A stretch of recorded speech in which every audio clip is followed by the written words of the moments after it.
Richard Rellis here with columnist Bob Robb, and just as Congress is tackling some immigration bills, there is something going on at the border, a humanitarian crisis of sorts. Bob, what politically can be done if Joe Biden wishes to get some immigration reform passed?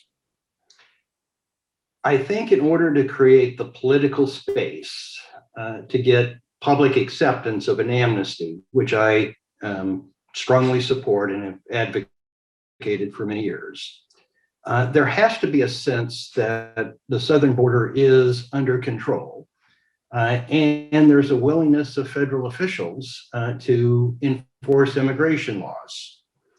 And I think that's where Biden has misstepped in the way that he has advanced this. I don't think that he is entirely responsible for what's happening at the southern border, but certainly he has sent signals that the odds of you getting in if you show up at the southern border are significantly higher under his administration than they were under Trump's administration. You talk about a sense of security. How much of this is reality and how much of it is perception?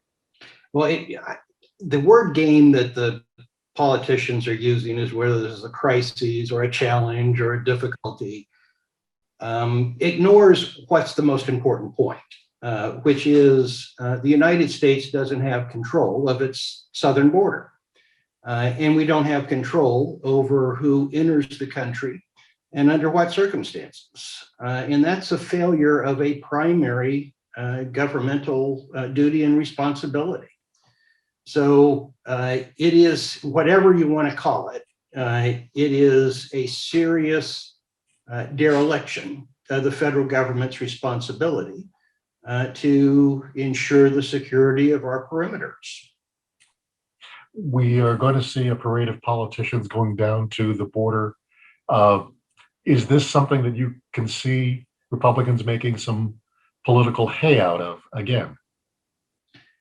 No question about it. And it strengthens the extent to which this is a polarizing political issue. And it needs to be less of a polarizing issue in order to create the political space to adopt a general amnesty for most of those who are currently in the country illegally. So I do think that from a Republican standpoint, it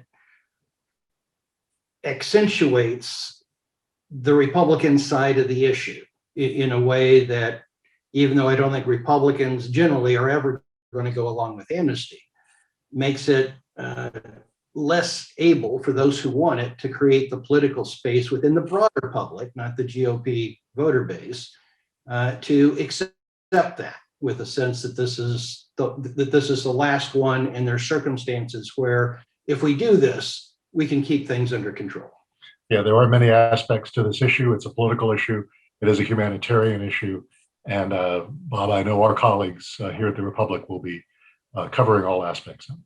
You bet.